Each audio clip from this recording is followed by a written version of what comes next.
Hello এসপিরেন্টস, তোমরা অনেকেই PSC clerkship বা ডব্লিউবিপিএসআই এর মেইনস এক্সাম অ্যাটেম্প করতে যাচ্ছ খুব তাড়াতাড়ি, এবং অনেকে ডব্লিউবিসিএস মেইনসের প্রিপারেশন নিচ্ছ বা প্রিলির প্রিপারেশনের সাথে সাথে মেইনসেরও প্রিপারেশন নিচ্ছ, এবং সেখানে ইংলিশ, ডেসক্রিপটিভ ইংলিশ একটা গুরুত্বপূর্ণ বিষয়। এই ডেসক্রিপটিভ ইংলিশে গুড স্কোর না করতে পারলে সেখানে কিন্তু ফাইনাল মেরিট লিস্টে চান্স পাওয়াটা একটা কঠিন ব্যাপার।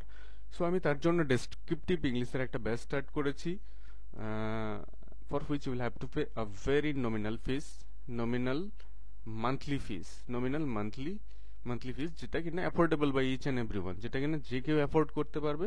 এবং আমি পড়াবো লাইভ। লাইভ কোথায় পড়াবো? ইনিশিয়ালি আমি পড়াবো হচ্ছে গুগল মিটে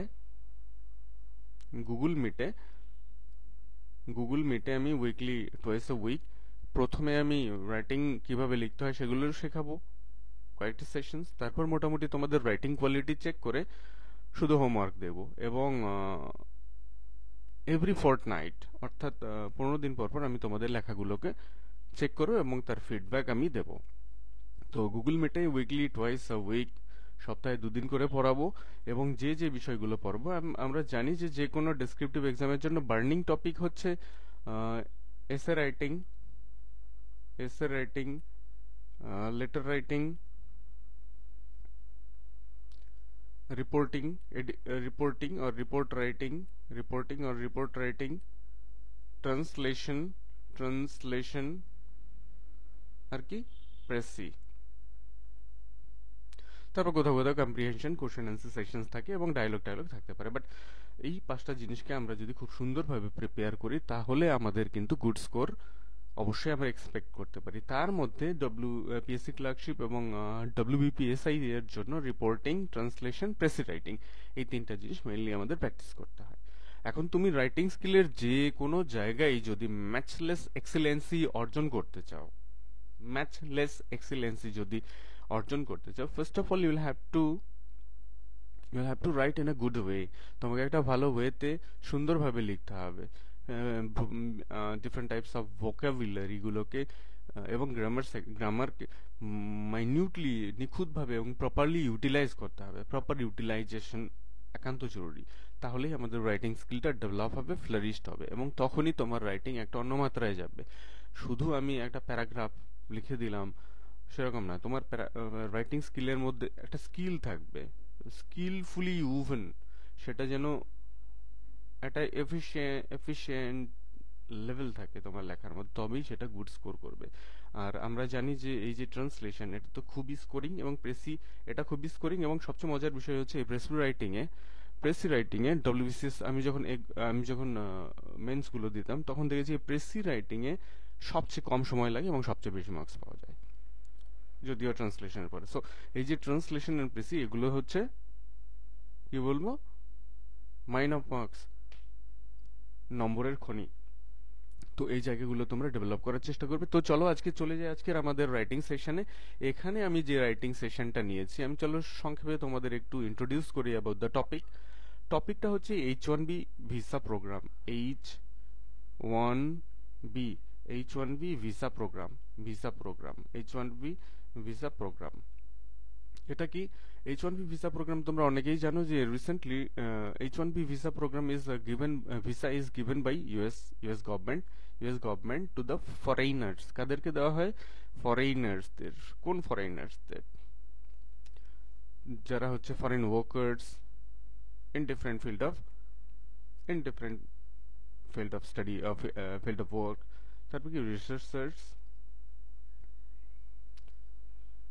তারপর কাদের? ডক্টরস, ইঞ্জিনিয়ার্স, প্রফেশনালস, আর এডুকেটার্সদের এই H1B ভিসা প্রোগ্রাম দেওয়া হয়। ঠিকঠাক এই ভিসা প্রোগ্রাম চলছিল, কিন্তু এটা রিসেন্টলি লাইমলাইটে চলে এসেছে। কেন? অ্যাজ ইউজুয়াল ভিসা প্রোগ্রাম তো চলছিল, রিসেন্টলি আমরা জানি কি ট্রাম্প অ্যাডমিনিস্ট্রেশন কি করেছে। ট্রাম্প অ্যাডমিনিস্ট্রেশন এই H1B ভিসা প্রোগ্রামের ওপর $1 লাখ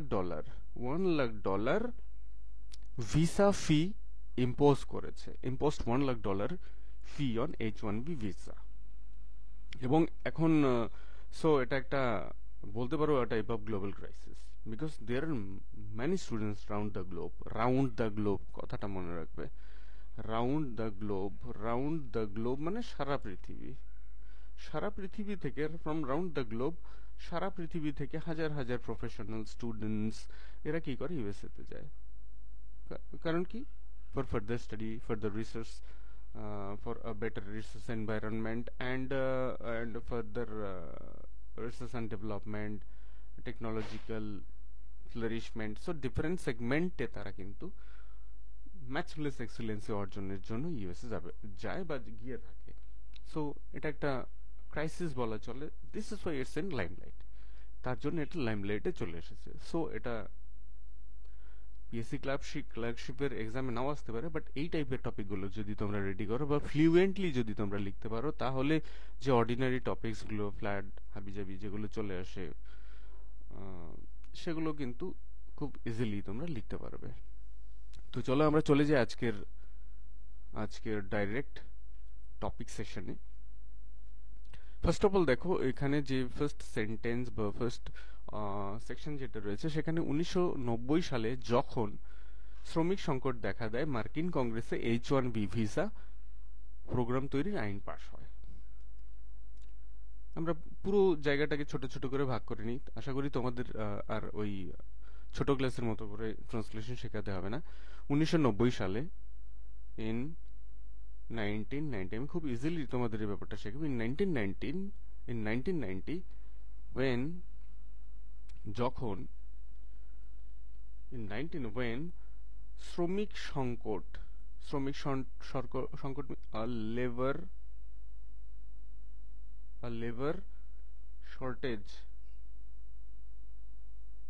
শর্টেজ দেখা দেয়, হঠাৎ করে দেখা দেয়। এটা আমরা কি লিখবো? ইজ সিন লিখবো না, আমি লিখব লুমড পাস্ট টেন্স। হ্যাঁ, তাহলে এই পর্যন্ত আমরা মানেটা কি পেলাম? In 1990 when a labor US English but actual LABOUR labor shortage loomed, কমা, তখন মার্কিন কংগ্রেস কি করলো? ইউএস কংগ্রেস কি করলো? ইউএস কংগ্রেস আইন পাশ করে। ইউএস কংগ্রেস কি করলো? আইন পাশ করলো। পাস্ট কি পাস করলো? আইন। ল লিখবো না, আমরা লেজিসলেশন লিখবো। First legislation creating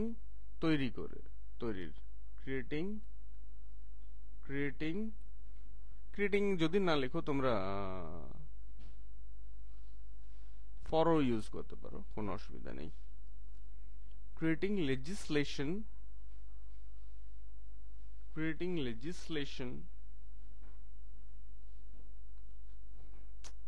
first legislation creating what? H1B visa program, H1B visa program।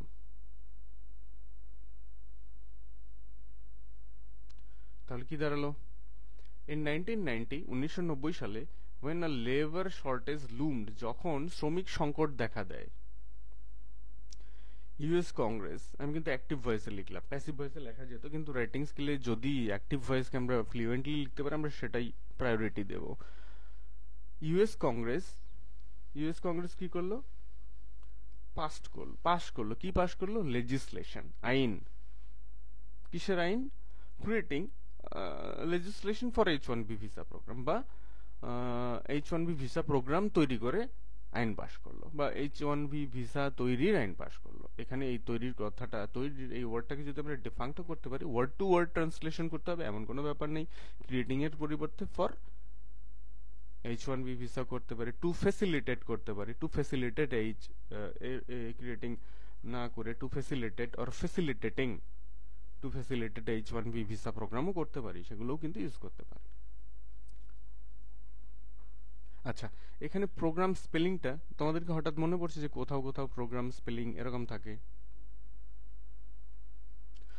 দুটো বানানই ঠিক, কিন্তু কিছু কিছু কনটেক্সট জানতে হবে। যদি কোনো সফটওয়্যার বা অ্যাপ্লিকেশন কম্পিউটার রিলেটেড বা মোবাইল রিলেটেড হয়, তখন তার spelling US English as well as British English, তার স্পেলিং হবে এটা PROGRAM। কিন্তু যদি কোনো প্রোগ্রাম, অনুষ্ঠান বা এরকম কিছু হয়, সেই ক্ষেত্রে ইউএস এর ক্ষেত্রে সেম প্রোনাউন্সিয়েশন প্রোগ্রাম। এই প্রোগ্রাম ইউএস এর ক্ষেত্রে সর্বত্রই PROGRAM হয়, কিন্তু যদি ব্রিটিশ ইংলিশে কোনো প্রোগ্রাম বা অনুষ্ঠান বোঝায়, তখন কিন্তু আমরা ME এটা ইউজ করব। শুধু ব্রিটিশ ইংলিশেই এই ডিফারেন্সটা রয়েছে। সো এটাই ছিল আমাদের first sentence. In 1990, when a labor shortage loomed, US Congress passed legislation creating H1B visa program. তোমরা নিজেদের মতো লিখতে পারো, লিখে কমেন্টও করতে পারো। সেকেন্ড কোশ্চেন যেটা রয়েছে সেটা দেখো, তৎকালীন, কন্টেম্পোরারি, কিন্তু আমি লিখব দ্য দেন মার্কিন রাষ্ট্রপতি, US president. The then US president নাম কি? George Bush.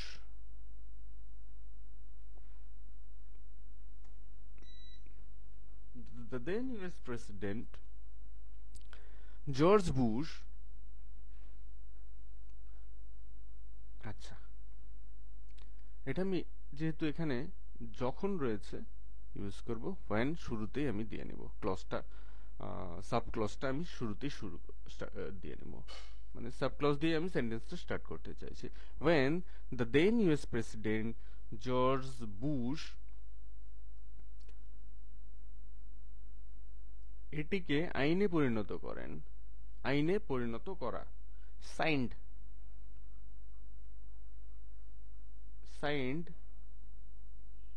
এটিকে আইনে পরিণত করা, মানে আইন ছিল না, আইন হলো, তাহলে ইনার হবে ইনটু, সাইন্ড ইট ইনটু ল। আমরাও জানি আমাদের দেশে একটা বিল যখন সাইন করা হয় তখন সেটা অ্যাক্ট হয়। তো ওখানেও একটা লেজিসলেশন যখন তৈরি করতে হয়, তাহলেও তখন যখন সাইন্ড হয় তখন সেটা লয়ে পরিণত হয়।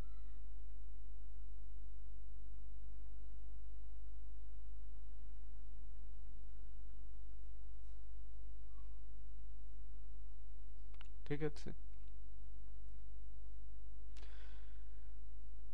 When the then US President George Bush signed it into law, যখন তৎকালীন মার্কিন রাষ্ট্রপতি জর্জ বুশ এটাকে আইনে পরিণত করেন, তখন দেন দেওয়ার একটা টেন্ডেন্সি আমাদের থাকে, এই তখন রয়েছে বলে। কিন্তু যেহেতু অ্যাডভার্বিয়াল ক্লজ আমরা স্টার্ট করেছি, এই দেন ডিফাঙ্ক্ট, দেন কিন্তু ইউজড হয় না। তাহলে তারপরে আমরা চলে যাচ্ছি, তিনি বলেছিলেন, হি সেইড, তিনি বলেছিলেন যে, দ্যাট, যদি এটা ডাইরেক্ট সেন্টেন্সে লিখতে হয়, হি সেইড দ্যাট দেওয়ার দরকার হয়নি, কিন্তু যেহেতু কথাটি রয়েছে, হি সেইড দ্যাট এই প্রোগ্রামটি means H1B visa program, that the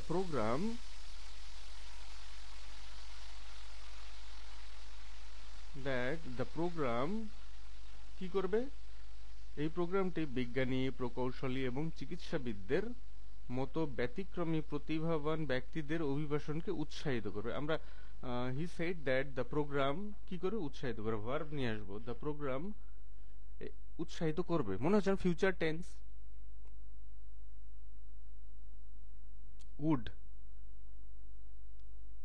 will দেব না, কিন্তু পাস্ট টেন্সে যেহেতু লিখছি, উড উৎসাহিত করবে, উড এনকারেজ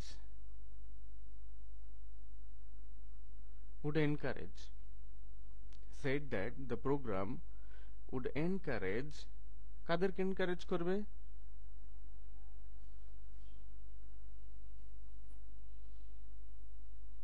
would encourage অভিবাসন মিন্স ইমিগ্রেশন, কাদের immigration? would encourage immigration of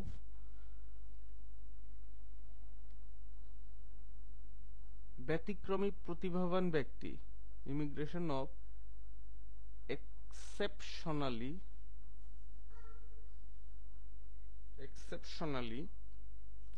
talented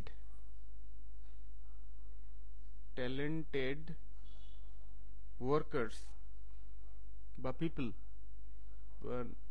nationals, talented people such as exceptionally talented people such as বিজ্ঞানী, scientist,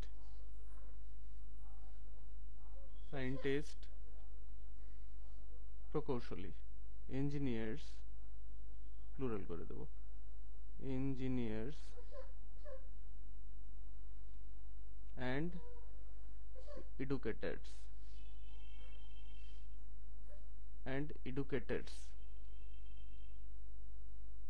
ব্যাস, চলো একবার আমরা দেখে নিই ট্রান্সলেশনটা। একটু বড়, বাট ভেঙে ভেঙে যদি করে নাও খুব easy. When the then US President George Bush signed it into law, যখন তৎকালীন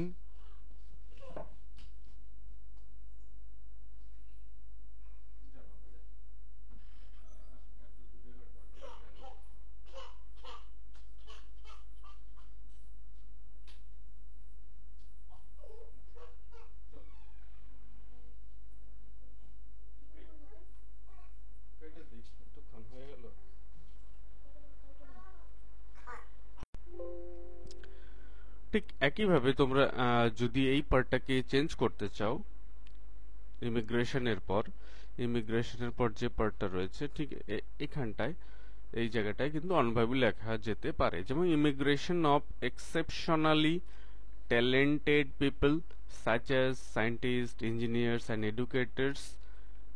তোমরা ইচ্ছা করে এটা চেঞ্জও করে দিতে পারো।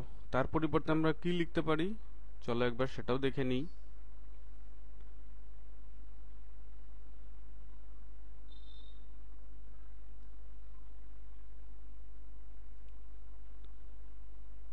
immigration of talents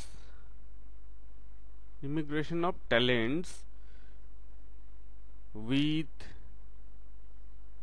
matchless তুলনাহীন, exceptional, আমি আগেরবার লিখেছিলাম কি exceptional, matchless excellency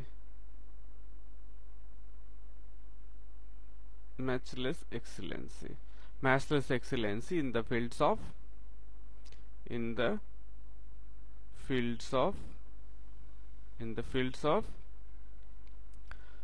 বিজ্ঞানী লিখেছিলাম, কিন্তু ফিল্ড যেহেতু, তাহলে এখানে আমরা কিন্তু বিজ্ঞানী পার্সোনাল এন্টিটি ইউজ করতে পারবো না, in the fields of science লিখবো, in the fields of science, এই জগতের গুরুত্বপূর্ণ ট্যালেন্ট, মেধা বা ব্যক্তিত্ব। Science, in the fields of science, technology, প্রকৌশলী না লিখে লিখবো প্রকৌশল, টেকনোলজি, সায়েন্স, টেকনোলজি, আর শিক্ষাবিদ যেটা লিখেছিলাম এটা লিখবো এডুকেশন অ্যান্ড এডুকেশন।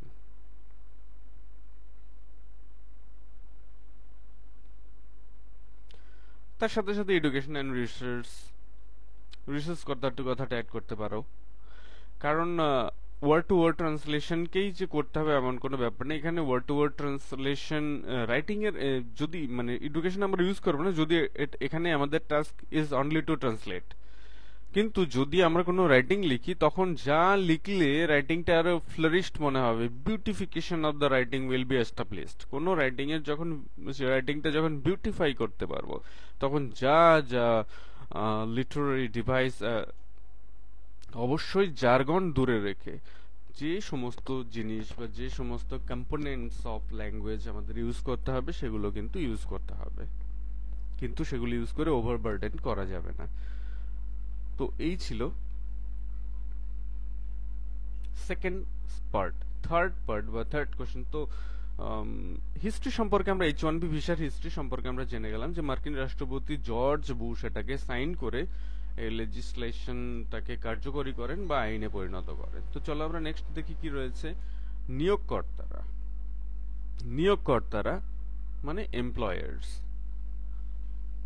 নিয়োগকর্তারা 3 বছরের জন্য বৈধ এবং বর্ধিত ভিসা ব্যবহার করেছেন। এই যে H1B ভিসা যেটার কথা আমি বলছি এখানে, H1B ভিসার এটা হচ্ছে, এই ভিসার বৈধ হচ্ছে valid for 3 years and extendable or which can be extended, that can be extended, যেটা কিনা জেনারেলি 3 years ভিসা, 3 বছরের ভিসা, এবং এটা এক্সটেন্ডেবল। এই ভিসাটাই তারা ব্যবহার করেছেন তাদের কিছু লোক হায়ার করতে। কাদের হায়ার করতে? বিশেষ দক্ষতা সম্পন্ন বিদেশি কর্মীদের নিয়োগের জন্য, বিশেষ করে বিজ্ঞান ও প্রযুক্তিতে, যেখানে সমমান সম্পন্ন বা একই রকম দক্ষতা সম্পন্ন আমেরিকান কর্মীর অভাব রয়েছে। প্রথমে আমেরিকান কর্মী খুঁজতে হবে। আমার যা কোয়ালিটি, একটা ক্রাইটেরিয়া রয়েছে, আমার একটা এমএনসি মাল্টি ন্যাশনাল কোম্পানি রয়েছে, ওখানকার এইচআর যখন কোনো প্রজেক্ট ম্যানেজার সিলেক্ট করবেন, যা কোয়ালিটিস বা কোয়ালিফিকেশনস থাকার কথা, সেটা প্রথমে আমেরিকান হিউম্যান রিসোর্স পুল থেকেই তিনি খুঁজবেন। বাট যদি না পাওয়া যায় ওই মানের, তখনই তিনি H1B ভিসা হোল্ডারদের হায়ার করতে পারবেন। এই হচ্ছে প্রসঙ্গ। এবার চলো আমরা এর ট্রান্সলেশন করি। নিয়োগকর্তা মানে যারা নিয়োগ পান তারা হচ্ছেন এমপ্লয়ি। নিয়োগকর্তা মিন্স এমপ্লয়ার্স। এমপ্লয়ার্স এমপ্লয়ার্স ব্যবহার করেছেন present perfect tense, have used, employers have used the visas, মানে এই পার্টিকুলার ভিসার কথাই বলা হয়েছে, used the visas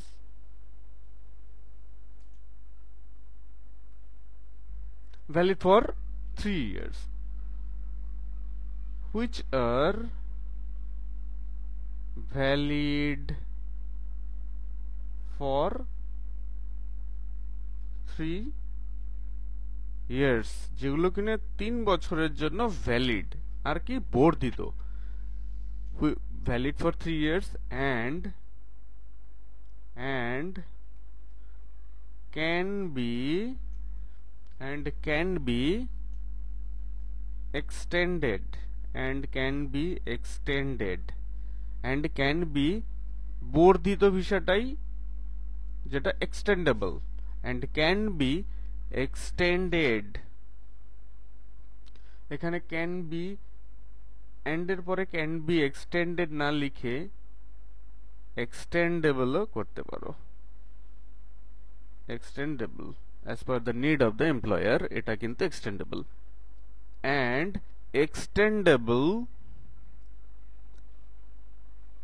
extendable which can be extended, যে কোনো একটা লিখবে। কেন? to hire, এখানে দেখো হায়ার করার জন্য, or to employ,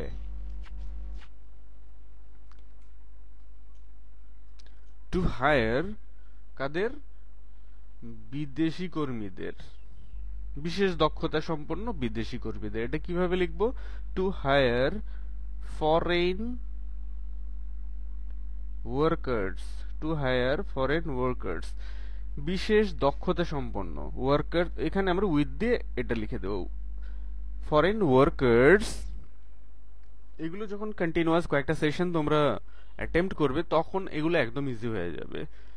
two hire foreign workers with বিশেষ দক্ষতা সম্পন্ন, এখানে ফরেন ওয়ার্কার্সও লিখতে পারি, ফরেন ন্যাশনালসও লিখতে পারি, ফরেন ওয়ার্কফোর্সও লিখতে পারি। সো এগুলো তোমাদের ইচ্ছা মতো ওয়ার্ড চেঞ্জ করতে পারো। উইথ বিশেষ দক্ষতা, বিশেষ কথার ইংরেজি হচ্ছে স্পেশালাইজড, স্পেশালাইজড উইথ স্পেশালাইজড এফিসিয়েন্সিস বা স্কিলস, স্কিলসও লিখতে পারো, আবার এফিসিয়েন্সিও লিখতে পারো। হলো? বিশেষ করে মেইনলি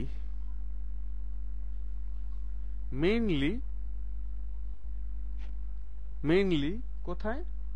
সায়েন্স টেকনোলজিতে, মেইনলি ইন সায়েন্স, যাদের স্পেশালাইজেশন রয়েছে, স্পেশাল স্কিল রয়েছে কিসে? Mainly in science and technology, যাদের সায়েন্স টেকনোলজিতে স্পেশাল স্কিল রয়েছে, সেই রকমে স্পেশাল ওয়ার্কফোর্স রিক্রুট করা যাবে, এমপ্লয় করা যাবে, হায়ার করা যাবে।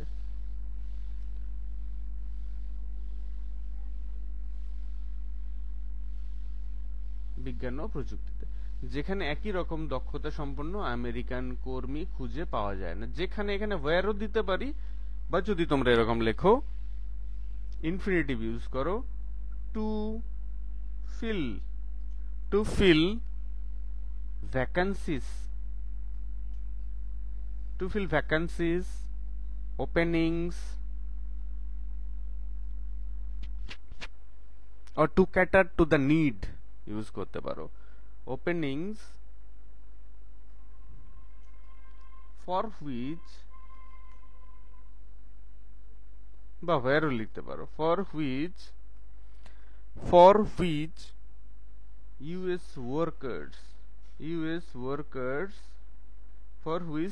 workers আমেরিকান কর্মী of equal efficiency or skill, for which US workers with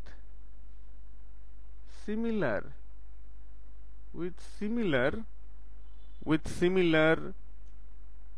efficiency বা skill বা abilities, with similar efficiency cannot be found, জায়গাটা কম হচ্ছে, আমি আর নতুন পেজে স্টার্ট করছি না, cannot be found এখানে আমি শেষ করে দিচ্ছি।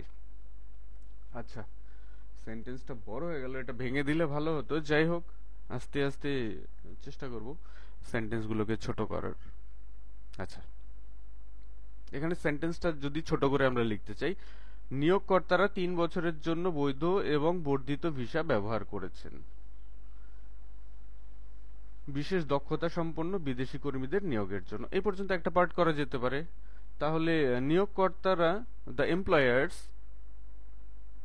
এখানে দা দিতে পারো, the employers have used the visas which are valid for 3 years, এমপ্লয়াররা ভিসাগুলোকে, মানে H1B ভিসা ইউজ করেছে two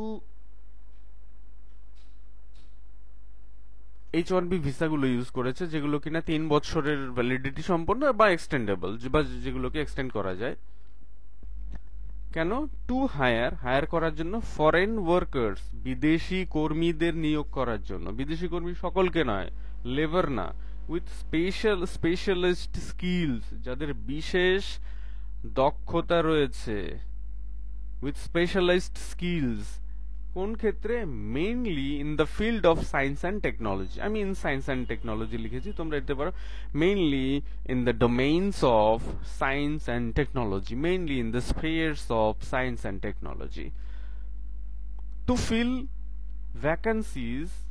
fill vacancies openings where, for which না দিয়ে where US workers with equal efficiency, এখানে সিমিলারই লিখতে হবে, এমন কোনো ব্যাপার নেই, আর বিফিটিংও লিখতে পারো, where US workers with similar efficiency or skills or abilities can not be found, যেখানে সেম কোয়ালিটির ইউএস ওয়ার্কফোর্স পাওয়া যাবে না, সেই জায়গাতে ফরেনার্সদের হায়ার করতে পারবে এই এমপ্লয়ার্সরা। White H1B visa which is valid for 3 years and extendable, or which can also be extended. Okay, যদি তোমাদের মনে হয় যে সেশনটা একটু কঠিন মনে হচ্ছে বা বুঝতে পারছি না, তাহলে আমি এরপর ইজিয়ার সেশনস গুলো নিয়ে আসবো, যাতে তোমরা খুব মাইনিউটলি এই বিষয়গুলো বুঝতে পারো। তো চলো আমরা এবার নেক্সট এরপরের ইজি সেগমেন্টে চলে যাই। এটা ছোট। H1B ভিসা প্রোগ্রাম মার্কিন যুক্তরাষ্ট্রে H1B ভিসা প্রোগ্রাম মার্কিন যুক্তরাষ্ট্রে অস্থায়ী মর্যাদা প্রদান করে। মানে তুমি ধরো H1B ভিসা পেয়ে গেলে, মার্কিন যুক্তরাষ্ট্রে তোমার ইমিগ্রেশন হলো, এর মানে এই নয় যে তুমি সেখানে পার্মানেন্ট রেসিডেন্সিয়াল স্ট্যাটাস পেলে বা সিটিজেনশিপ পেলে। এটা কিন্তু তোমাদেরকে বুঝতে হবে।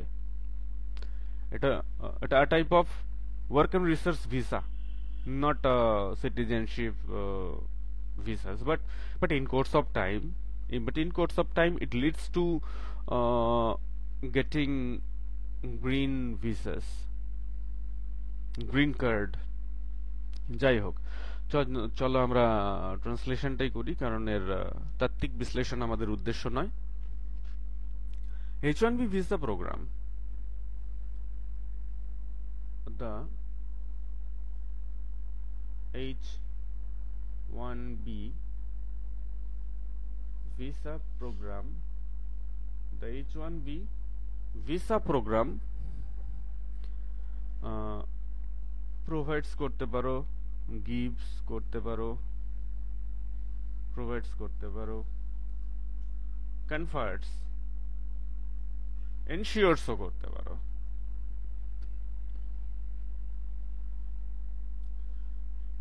confers অস্থায়ী, টেম্পোরারি, confers টেম্পোরারি স্ট্যাটাস, অস্থায়ী মর্যাদা, temporary status in USA or in the United States। yes লিখতে হয়, in the states ও লিখতে পারি, in the United States। ঠিক আছে, ফুল স্টপ দিনই কিন্তু পড়ে গেছে বাই মিস্টেক। তাহলে কি দেখব, H1B ভিসা প্রোগ্রাম মার্কিন যুক্তরাষ্ট্রে অস্থায়ী মর্যাদা প্রদান করে। The H1B visa program provides or confers temporary status in the United States or in the USA, comma abashik means residential বা residency, neither residency, দুটো নেগেটিভ সেন্স রয়েছে, neither residency nor citizenship।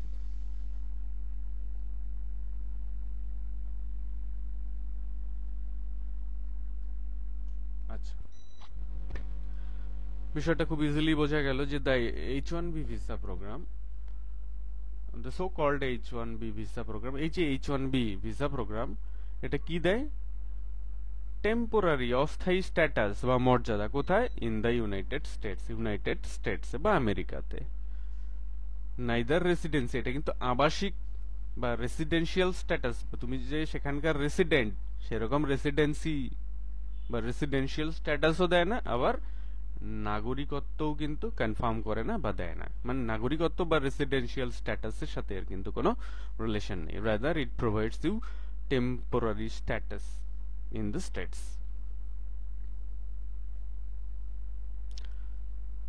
next question না, next segment। তবে অনেক নিয়োগকর্তা অবশেষে H1B ভিসাধারী কর্মীদের green কার্ডের জন্য স্পন্সর করেন, যা ব্যক্তিকে, মানে যা H1B ভিসা হোল্ডার, মার্কিন নাগরিকত্বের পথে নিয়ে যায়। আচ্ছা, তুমি যখন কেউ যখন H1B ভিসা হোল্ড করে এবং সেখানে 3 years ওয়ার্ক করে, তারপর সেটা ফার্দার এক্সটেন্ড হয় এবং তার কোনো ক্রিমিনাল রেকর্ডস থাকে না, গভর্নমেন্টকে ঠিকঠাক ট্যাক্স পেমেন্ট করে এবং তার যখন একটা গুড প্রেজেন্স দেখা যায় ইউএসএ তে, maintaining and respecting local law and order, তখন কি হয়? এবং যখন সে একজন valuable person for US company আর ফর অ্যান এমএনসি, তখন সেই কোম্পানিগুলো বা নিয়োগকর্তা, এমপ্লয়ার, তাদেরকে কিন্তু গ্রিন কার্ডের জন্য স্পন্সর করে। এটা প্রিভিলেজড কার্ডও বলা হয়, গ্রিন কার্ডের জন্য স্পন্সর করে। এবং যারা গ্রিন কার্ড পেয়ে যায় তারা পার্মানেন্ট ইউএস সিটিজেনশিপের দিকে এক ধাপ এগিয়ে গেল বা ইউএস সিটিজেনশিপের দিকে গেল এটা বলা যায়, মানে তারা ইউএস সিটিজেনশিপ কিন্তু পেয়ে যায়। তো চলো আমরা এটাকে ট্রান্সলেট করব। তবে, হাউএভার,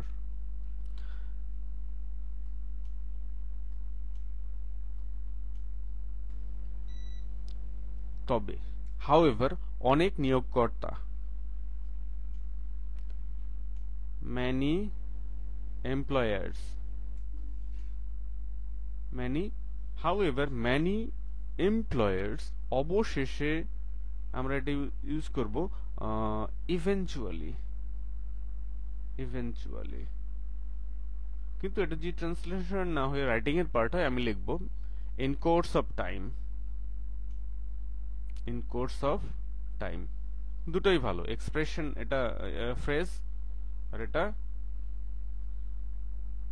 অ্যাডভার্ব, দুটোই তুমি ইউজ করতে পারো। ইন কোর্স অফ টাইম যে কোনো একটা ইউজ করবে, দুটোই ভালো ইউজেস। হাউএভার ম্যানি এমপ্লয়ার্স, যাই হোক, তবে অনেক নিয়োগকর্তা অবশেষে কি করে, স্পন্সর করে। স্পন্সর, স্পন্সর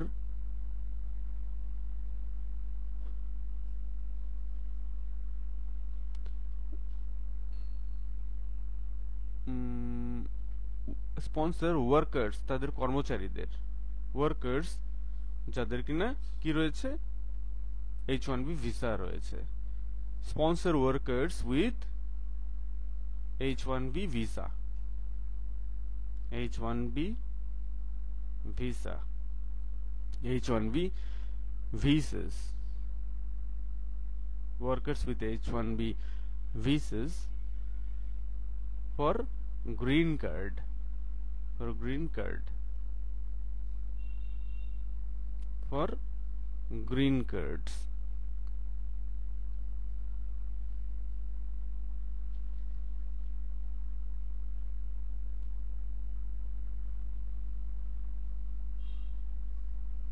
Which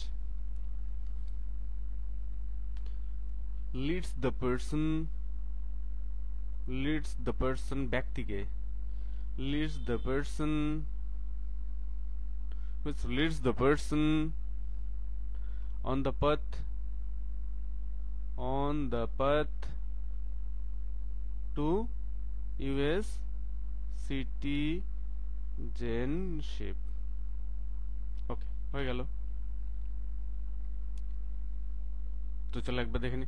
হাউএভার, তবে ম্যানি এমপ্লয়ার্স, অনেক নিয়োগকর্তারা, ইভেনচুয়ালি বা ইন কোর্স অফ টাইম, ক্রমে বা অবশেষে, স্পন্সর করে কাদের, সেই সমস্ত ওয়ার্কার্সদের উইথ H1B ভিসাস, এর প্লুরাল দরকার নেই, ওয়ার্কার্স উইথ H1B ভিসা, যাদের কাছে H1B ভিসা রয়েছে।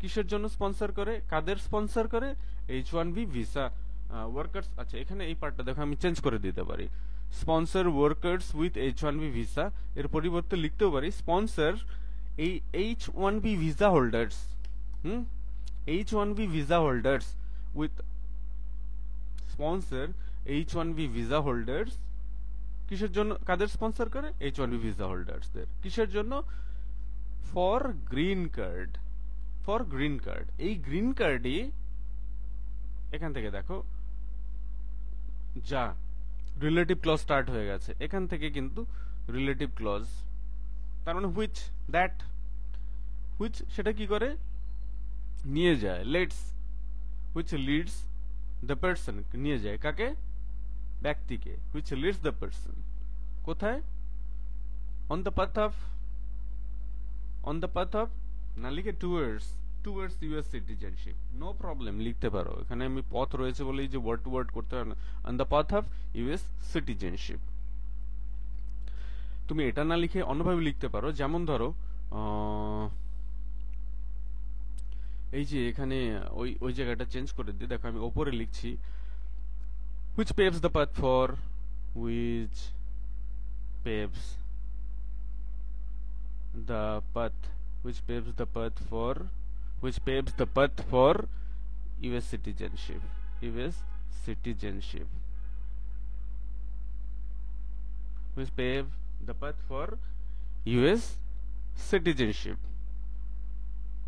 এটাও লিখতে পারো, বা এটাও আবার অন্যভাবে লিখতে পারো, which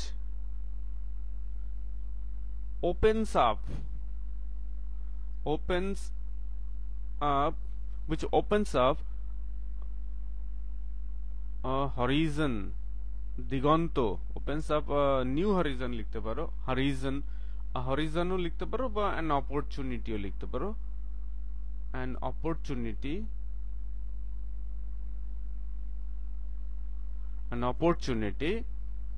for US citizenship. ঠিক আছে? সো তোমরা নিজেদের মতো করে লিখতে পারো, বাট যেটা আমি এটা দেখেছি সেটা একটা স্ট্যান্ডার্ড রাইটিং, তোমরা বিভিন্নভাবে এটাকে কিন্তু কম্পোজ করতে পারবে। তো চলো আমরা নেক্সট সেন্টেন্স কি রয়েছে সেটা দেখব।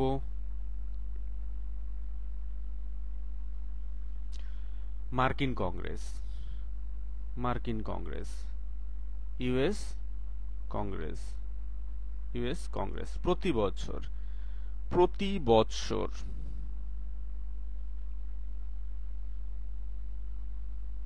ইচ ইয়ার স্নাতক ডিগ্রি বা সমমানের ডিগ্রিধারী কর্মীদের, ব্যাচেলার্স ডিগ্রি মানে হচ্ছে bachelors degree or equivalent degrees. ঠিক আছে, তো চলো এটাকে আমরা ট্রান্সলেট করার চেষ্টা করছি। US Congress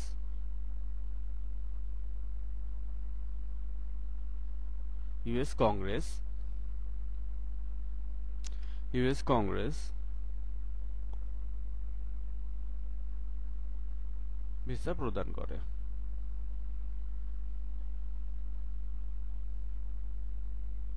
US Congress 65,000 H1B visa দেয় কাদের জন্য? স্নাতক ডিগ্রির জন্য। US Congress provides or makes 65k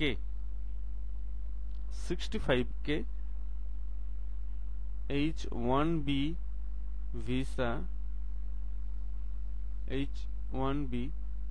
visas available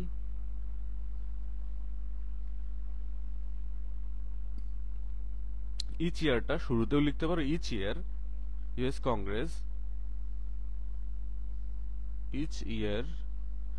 Congress makes 65,000 H1B visas available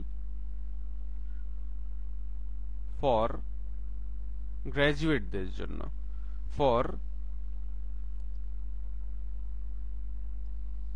graduate simply লিখে দিতে পারো, ফর ওয়ার্কার্স, যেহেতু কর্মী রয়েছে সিম্পলি গ্র্যাজুয়েট আমরা লিখবো না, ফর ওয়ার্কার্স with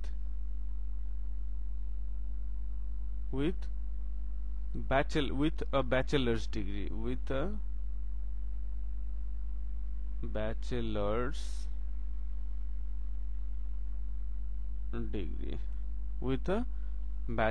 degree অথবা সমমানের, ব্যাচেলর ডিগ্রি বা সমমানের, or the equivalent।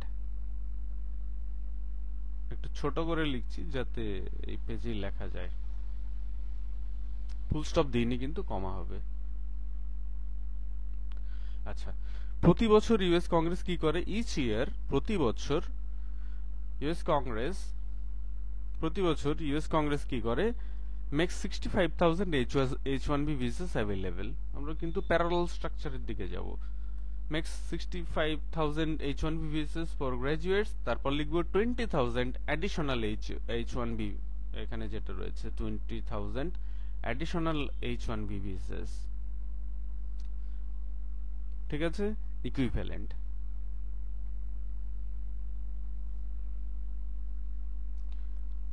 হয়ে গেল। 65,000 H1B visa US Congress available করে কাদের জন্য? for the workers with graduation, for the workers with a bachelors degree or equivalent, সেটা BSc, BA, BCom, B pharma, যাই হোক, বিটেক। আর অ্যান্ড এবং অতিরিক্ত 20,000, এটা তুমি অ্যান্ড 20,000 মোর লিখতে পারো, and an additional 20,000, and an additional 20,000টাকে আমি 20K লিখছি, তোমরা এক্সামে কিন্তু 20K লিখবে না। And an additional 20K H1B visas for same structure লিখবে, H1B visas for the workers with না লিখে for those, the workers একবার যেহেতু লিখেছি এখানে আমরা pronoun ইউজ করব, for those with a PG degree or with a master's degree, with a master's degree, with a master's degree or higher, কারণ এখানে স্নাতকোত্তর ডিগ্রি বা উচ্চতর degree, masters degree or higher. আগে লিখেছিলাম ইকুইভ্যালেন্ট, এখানে লিখবো হায়ার, ফুল স্টপ। এই পার্টটা হয়ে গেল। এখানে দেখো ইচ ইয়ারটা তুমি পরেও প্লেস করতে পারো। US Congress makes 65,000 H1B visas available each year, এখানেও লিখতে পারো। কাদের জন্য? For workers with a bachelors degree. তুমি তোমার মতো করে লিখতে পারো the US Congress each year the US Congress provides 65,000 H1B visas for the workers with a bachelor's degree or equivalent. Similarly, they also provide an additional 20,000 H1B visas for those with a master's degree or higher qualification, PhD, MPhil, postdoc, etc. তোমাদের এটাও কিন্তু তোমরা লিখতে পারো। তো এই পার্টটা হয়ে গেল। এখানে একটা কথা রয়েছে, যেহেতু তোমাদের ইনফরমেশনটাও জরুরি, কারণ হুট করে রাইটিং স্কিলে H1B visa problems and as it's a burning topic, so writing skill এটাকে কিন্তু তোমাদের মনে রাখতেই হবে। For universities and research organisation যেগুলো রয়েছে, সেক্ষেত্রে কিন্তু এই যে 65,000 20,000 যে কোটা, এগুলো কিন্তু অ্যাপ্লিকেবল নয়। এগুলো হচ্ছে এর বাইরে বিভিন্ন ইউএস ইউনিভার্সিটিজ বা রিসার্চ অর্গানাইজেশন যেগুলো রয়েছে, সো আমরা তাদের ক্ষেত্রে এই সীমা প্রযোজ্য নয়। এই সীমা মিন্স দিস ক্যাপ, কালারটা আমি চেঞ্জ করে দিচ্ছি, these caps are not applicable. এই ঊর্ধ্ব সীমা, these caps are not applicable for universities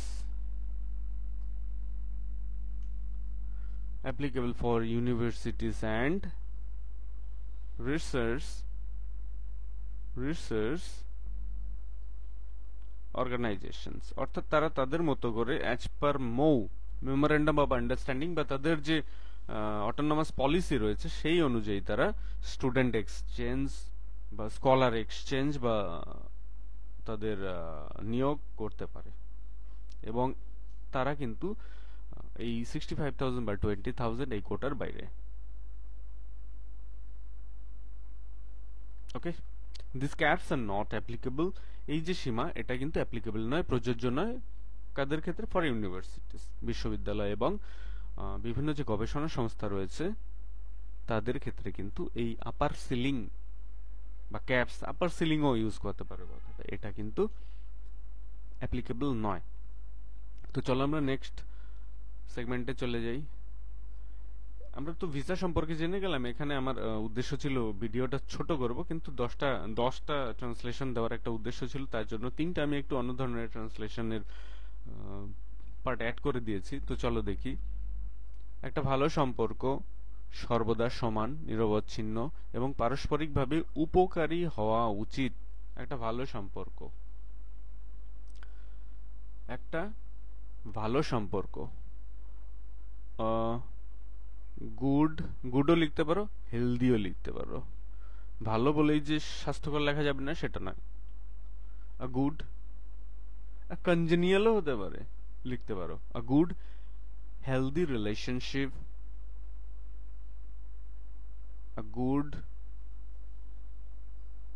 relationship, good healthy oblique দিয়ে দিয়ে আবার এক্সামে কিন্তু লিখবে না, অবশ্যই একটাই লিখবে যেটা তোমার ভালো লাগে, এর জন্য তোমার লেখার বিউটিফিকেশন নষ্ট হয় না। গুড রিলেশনশিপ, আ গুড রিলেশনশিপ, সাবজেক্ট ভার্ব হওয়া উচিত, সাবজেক্ট ভার্ব, ওই যে চিরন্তন স্ট্রাকচার এসভিও সেটাই আমরা ফলো করব, বা ওই টাইপের সিকোয়েন্স আমরা ফলো করব। A good relationship should be, কি হওয়া উচিত, সর্বদা রয়েছে যেহেতু শুড অলওয়েজ বি, শুড আর বির মাঝখানে অলওয়েজ অ্যাড করব। শুড অলওয়েজ বি সমান, ইকুয়াল, ইকুয়াল, নিরবচ্ছিন্ন, নিরবচ্ছিন্ন means uninterrupted, uninterrupted, uninterrupted, uninterrupted, and পারস্পরিকভাবে, মিউচুয়ালি, মিউচুয়াল রিলেশন বলে না পারস্পরিক সম্পর্ক, মিউচুয়ালি উপকারী, হেল্পফুল, এখানে আমরা লিখব বেনিফিশিয়াল। সেশনটা একটু লেংদিয়ার হচ্ছে, কিন্তু কিছু করার নেই। তাহলে আ good relationship, a good relation or healthy relationship, একটা ভালো সম্পর্ক, শুড অলওয়েজ বি, সবসময় কেমন হবে, ইকুয়াল, সমান হবে, আনইন্টারাপ্টেড, এটা কন্টিনিউয়াস হবে, নিরবচ্ছিন্ন হবে, আর কি হবে, মিউচুয়ালি, পারস্পরিকভাবে হেল্পফুল হবে, বেনিফিশিয়াল হবে, পারস্পরিকভাবে উপকারী হবে। তো চলো আমরা পরের যে কোশ্চেনটা রয়েছে, কোশ্চেন এক্স্যাক্টলি সেটা দেখব। মানুষের প্রকৃত গুণাবলী সম্পর্কের ঊর্ধ্বমুখী পথকে অপরিসীম করে তোলে। বাহ, মানুষের প্রকৃত গুণাবলী, মানুষের প্রকৃত গুণাবলী, সিম্পলি আমরা এত ঝামেলাতে যাব, good human qualities, good human qualities, good human, ভালো মানুষ, মনুষ্যের যে গুণাবলী, good human qualities, good human qualities, good human qualities ensures, এই কথাটা ইউজ করি, এটা আমার একটা ফেভারিট ওয়ার্ড। এনশিওরস না ensure, plural subject. Good human qualities ensure, সুনিশ্চিত করে, কি সুনিশ্চিত করে, গুড হিউম্যান কোয়ালিটিস সম্পর্কের ঊর্ধ্বমুখী পথকে অপরিবর্তনীয় করে তোলে। এনশিওরস আপওয়ার্ড, ঊর্ধ্বমুখী, ensures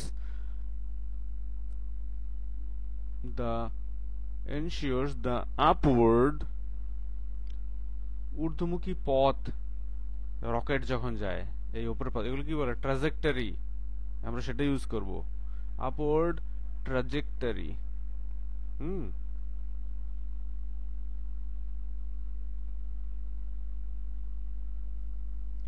Good human qualities ensure the upward trajectory of what, upward trajectory of it, of relation, upward trajectory of relationship irreversible,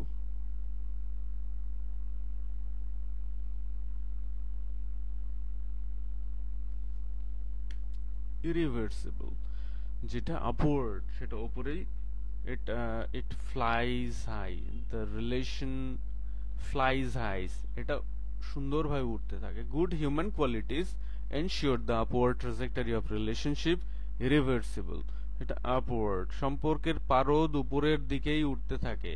পারদ যখন উপরের দিকে সম্পর্কের পারদ উঠতে থাকে, that means a good relationship existence of good relationship, তার মানে good human qualities ensures healthy relationship, ensures irreversible healthy relationship. ওকে, বন্ধুত্বপূর্ণ দেশগুলোর সাথে কৌশলগত অংশীদারিত্বের প্রতিষ্ঠা একটি দেশকে ভূ রাজনীতিতে গুরুত্বপূর্ণ ভূমিকা পালন করতে সাহায্য করে। বন্ধুত্বপূর্ণ মিন্স বন্ধুত্বপূর্ণ দেশ, ফ্রেন্ডলি নেশনস। আচ্ছা, বন্ধুত্বপূর্ণ দেশগুলির সাথে কৌশলগত অংশীদারিত্বের প্রতিষ্ঠা, তার মানে প্রতিষ্ঠা, এস্টাবলিশমেন্ট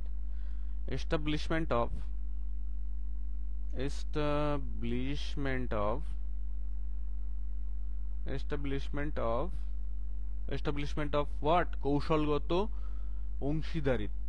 কৌশলগত মানে বললে স্ট্র্যাটেজিক পার্টনার, আমাদের কৌশলগত অংশীদার, strategic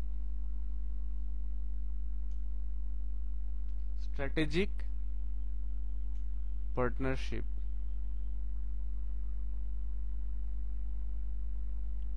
establishment of strategic partnership কাদের সাথে? establishment of strategic partnership এর মানে হচ্ছে কৌশলগত অংশীদারিত্বের প্রতিষ্ঠা। কাদের সাথে? বন্ধুত্ব, এবার আমরা এই পার্টটা ইউজ করব, বন্ধুত্বপূর্ণ দেশগুলির সাথে। establishment of strategic partnership with বন্ধুত্বপূর্ণ দেশ, with friendly nations। শুধু মুখে ফ্রেন্ডলি নেশন বললে হবে না, তাদের সাথে স্ট্র্যাটেজিক পার্টনারশিপ গড়ে তুলতে হবে। এর মধ্যে সাপোর্টে বা অপোজিশন এর বিরুদ্ধে মতামত থাকতে পারে, that's a different thing. With friendly Nations, establishment of strategic partnership with friendly Nations helps, সাহায্য করে। আবার ভার্ব নিয়ে আসবো, এখানে এখনো পর্যন্ত মেইন ভার্ব আসেনি, সাহায্য করে, হেল্পস, ঠিক আছে? হেল্পস কাকে হেল্প করে? যে কোনো দেশকে। হেল্পস দ্য নেশন, ভেঙে সাজানো, আর কিছু না। Helps the nation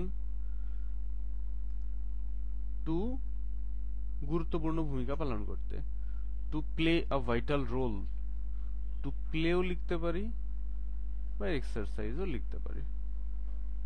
two exercise a vital role মানে গুরুত্বপূর্ণ ভূমিকা, vital role, to play a vital role in, কিসে? ইন ভূ রাজনীতি, গ্লোবাল পলিটিক্স, বা আমরা সিম্পলি লিখব জিওপলিটিক্স, কম্পাউন্ড ওয়ার্ড, হ্যাঁ, এখানে এটা কিন্তু দিতেই হবে, জিওপলিটিক্স। তাহলে এবার চলো আমরা দেখে নিই সেন্টেন্সটা। এস্টাবলিশমেন্ট অফ স্ট্র্যাটেজিক পার্টনারশিপ, কৌশলগত অংশীদারিত্বের প্রতিষ্ঠা, উইথ ফ্রেন্ডলি নেশনস, বন্ধুত্বপূর্ণ দেশগুলির সাথে, হেল্পস এ নেশন, একটা দেশকে সাহায্য করে, টু প্লে মানে খেলা না, to play a vital role play করতে, একটা গুরুত্বপূর্ণ ভূমিকা পালন করতে, ইন জিওপলিটিক্স, ভূ রাজনীতিতে বা গ্লোবাল যে পলিটিক্স, সেখানে একটা গুরুত্বপূর্ণ ভূমিকা পালন করতে হলে যে ফ্রেন্ডলি নেশনস রয়েছে তাদের সাথে স্ট্র্যাটেজিক পার্টনারশিপ ইনক্রিজ করা বা এস্টাবলিশ করা কিন্তু জরুরি। তো চলো আমরা নেক্সট যে আজকের বা বলতে পারো যে, বলতে পারো না, এটা অবশ্যই আজকের এটাই হচ্ছে লাস্ট, এটাই হচ্ছে আজকে লাস্ট ট্রান্সলেশন। সেটা হচ্ছে কি, যে ব্যক্তি পথে থাকেন, মানে ডিডাক্টিভ ভার্স, যে ব্যক্তি পথে থাকেন তিনি দরিদ্র। পথে থাকেন মানে মানে রাস্তায় থাকেন না, that means a person rendered homeless or a person who does not have a home or residency। যে ব্যক্তি পথে বাস করেন তিনি দরিদ্র। তো চলো এটা ট্রান্সলেশন করি। যে ব্যক্তি, a person who a person a person who lives a person who lives on street, রাস্তায় যে থাকে, যার স্থায়ী ঘর বাড়ি নেই বা ঘর বাড়ি নেই, a person who lives on street is poor বা impoverished। a person who lives on the street is impoverished, তিনি দরিদ্র। এবং and এমনকি and even একটি দেশ, and even a country, and even a country নিঃস্ব হয়ে যেতে পারে।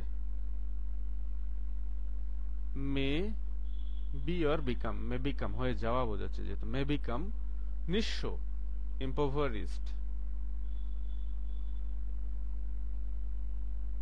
impoverished লিখতে পারো, পেনিলেসও লিখতে পারো, পেনিলেসও লিখতে পারো, ব্যাংক্রাফটও লিখতে পারো, ডেস্টিটিউটও লিখতে পারো, আবার ইম্পেকিউরিয়াসও লিখতে পারো।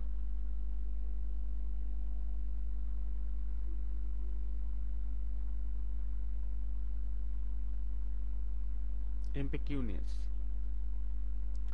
সবগুলোর মানে ইকুয়াল অর অলমোস্ট ইকুয়াল।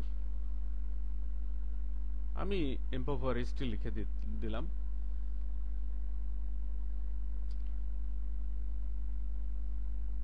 একটি ভয়াবহ, নিঃস্ব হয়ে যেতে পারে একটি ভয়াবহ যুদ্ধের পর। after a devastating of years,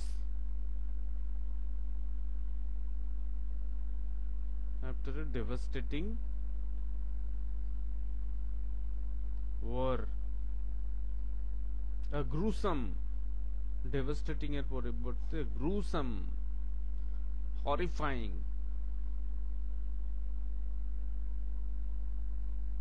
war। আচ্ছা, এবার দেখি আমরা এটাকে।